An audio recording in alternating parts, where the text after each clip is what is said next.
This is Boxing Tickets NI. We're here at the Ulster Hall. Today we're joined once again with Jamie Conlan. We obviously didn't have an interview for a bit, I think, in the lead up to the last show, and obviously we've now done two in a week. But obviously your immediate thoughts on the card tonight? I thought it was sensational. It was a great card start to finish. Everyone kind of got their money's worth tonight. It was really good. Some good fights, some good matches, some good progressive fights, and a real tough fight as well for mccarthy. So yeah, it was overall good. Very disappointed to see though Tommy and just sitting there and seeing his family and seeing him. It's a tough life sometimes as a boxer.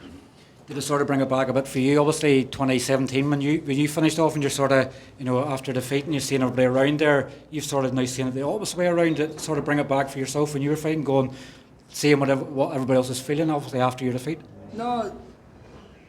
Yeah, listen. It's when you lose, it's who matters in the dressing room is matter most. So seeing his wife and his daughter and Glenn and Paddy, there are people close to him who've been close to him for the past while, and they're always going to feel the blow with him. But ultimately, it's going to hurt him more than it's going to hurt anyone else, no matter what they're saying. So. Yeah, it's never nice, but you always need people around him, and Mark has always been there with him and start to finish, and it was good to see him even there tonight, so it was good. I guess obviously with Tommy, obviously a good place to start off with. He's having really good periods of success in the fight. I sort of maybe called it and said Clark had the hands wide, he obviously looked open, the uppercut was landing a few times, Clark was going over the front foot, and you're going, Tommy's going to obviously throw a big punch in here and it's going to detonate, but I guess probably maybe fell into Chef Clark's tactics and went for a sort of toe-to-toe tussle and unfortunately came out the wrong end. Yeah, it was tough. Listen, he closed the distance well, he put the pressure on well, he held the pace well, and he made it a very hard night for Tommy. He knew the distance was always going to be what Tommy was trying to create and keep, but Chef kept closing that and using the elbow and getting in and being dirty, and it was a tough night at the office. It's one of these nights where obviously it was who had the best sort of knockout. Obviously there were plenty of knockouts in the card. I think there was only maybe two fights that went the sort of distance. But like Lewis, both left hand to the body, left hand to the head, frightening. And we're seeing probably something each time from Lewis now. It probably makes us more excited. Probably one of the most devastating punchers we've ever produced. Certainly at this level, and this stage where he is in his career, that body shot was extraordinary. It was unbelievable what a shot. When you hear it up close and personal and you see it, testament to Jose Felix. That's one of the ballsiest and bravest men I've seen. How he got up from that body shot, and again got up from the head shot that then ultimately finished it. He still wanted to go on and still had a lot of fight. He is a true warrior. Frank Smith obviously has said in the immediate aftermath, and I think you'd probably have maybe a similar opinion to me. He wants to do Paddy and Lewis next. And my sort of question to him was, at the start of the week, it was down the line. Obviously the last couple of days it seems to be that the pressure is that they want to do it next. Would you be the opinion that the island's big enough for two, that Paddy could obviously rule the south if Katie retires this year? If obviously Mick doesn't continue on, Lewis is the next one to sort of come through as well. Would that be a fair assessment? Let it breathe for a bit, let it build rather than sort of pushing it on everybody? I can see everyone's point of view. I think discussions have to be had in the next 2 weeks, but I see what Frank is saying. I see what the zone are saying. I can see what also people here are saying and seeing all sides. And listen, it's a fantastic fight. Whether it's next, whether two fights, whether push down the lane, it's a fantastic fight. Both guys are building. The trajectory is high. The people talking about them, the prospects are talking about them. They're coming through their careers in different times and different stages. Both have been always lauded highly in Irish boxing. It's a fight that really kind of could grip the imagination of the people, and Frank sees that. He ultimately knows that. He felt that this week, and I think that's what's made him really want to do it more sooner rather than later, because he does feel the people want it as much as he does. So it's something we're going to sit down and talk about the next 2 weeks. We do have a date planned in the summer for Lewis in the SSC, and we've got it penciled. So that's the target. For obviously Paddy, were you sort of surprised? Like it seemed to be that he couldn't sort of miss tonight. Obviously he was very economical. He wasn't missing really much, and then Herrera just seemed to be another one of these typical ones. He came through the worst, hurt Paddy, and it looked like Paddy looked to be hurt to the body. Was it sort of surprising you to sort of go and you maybe didn't expect maybe tonight that he sort of have to grind down the gum shield a bit and come through it? No, but you just never know. They're live opponents. Paco Dormian who brings a lot of these guys in. He's a fantastic manager and fantastic agent. He can spot talent, and he was telling me this is a tough night for Paddy. He was going to push him, and he did just that. He wasn't going to roll over, and again he didn't. He was there. He had found a home for the backhand of the body, and he seemed to be landing it at will. And there was a bit of 2 tough rounds Paddy had to come through, but again he would have learnt more from that fight than any of the fights previous, because he was able to grit his teeth and produce a fantastic finish. And obviously Kurt Walker, it seems to be that opponents just seem to be now that, I think he said to me afterwards he's going to get these Olympic rings taken off, because I think they see the Olympic rings and just puts a target on Kurt. But you've seen Darwin Martinez obviously fighting Conor Quinn.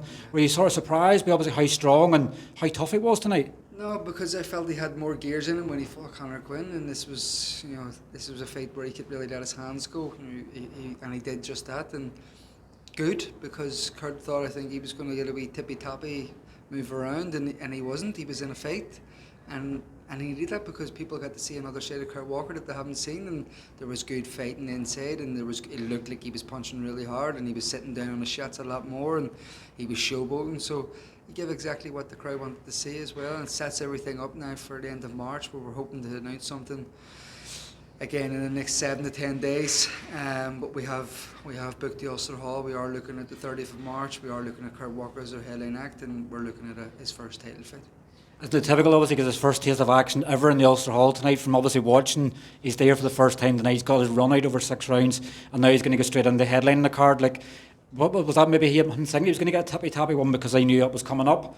I guess this prepares him well for that, obviously, and seeing the reaction that Lewis and Paddy and everybody else was getting tonight, he's really enjoying and soaking the atmosphere. Yeah, no, listen, him and H, it was a testament to what they've done in a very, very short space of time, because that was a high tempo 6 rounds, and I don't think any of us really wanted that kind of tempo, that kind of risky fight, but the lads showed me why they didn't see it was a problem. You know, really short notice, really short notice. Christmas, coming off the back of Christmas. Yeah, I was very, very happy with that performance, but it does set things up, and as why H wanted to kind of go out so early is to keep him in the gym for the year and make this year a big year and a big statement, and it was good to do it in front of matchroom and press there also. I know you like to tease things out, so I'm not going to ask always an opponent for Kurt yet, but who else are we likely to see in the card? Kevin Cronin, obviously signed McConnell boxing recently. Good friend of mine, obviously I've given good advice in the past. I think I've sort of steered him in your direction, so I'll take a wee backhander somewhere. Obviously I'm guessing you're probably going to get Kevin Cronin on that card the 30th of March. Well, I think Mick is working on something with Tom Lofter and trying to get him on St Paddy's Day in Madison Square Garden, and if that's not doable, we'll probably look at doing something here. Is that the Callum Walsh card? Yeah, in Callum Walsh card. I'm not sure where he is with it at this moment in time, but yeah, I definitely know him, and as well as Sal, who runs the garden. Michael's contacted them about getting Kevin on that, so it would be good. It'd be fantastic. Kerry is a big expat community in New York, and obviously loads of Irish over for St Patrick's Day. So he would really enjoy that there, and what a taste. First fight with his would be in Madison Square Garden. That would be a big move, big statement, and I know Michael is working pretty heavily on that. Obviously Michael's first signing sort of as well, and he's going, let's throw the red carpet out here and get Kevin Cronin where obviously I was at. It's sort of then putting the pressure, I guess, obviously the two easier together with Conlan boxing, but people will then go, well, I want to sign with Mick. Obviously I don't want to be with Jamie, because Jamie will make me fight in the Ulster Hall. Mick will take me to Madison Square Garden, but I guess probably that shows the intent and the belief it probably has in Kevin, that he wants to sort of show him the other side of boxing that he hasn't seen yet. Yeah, definitely. And again, we're hoping for Katie's card as well. We're speaking with Tom Dallas, and there's a lot of interest there. There's one fight there that appeases everyone, and we're hoping at that.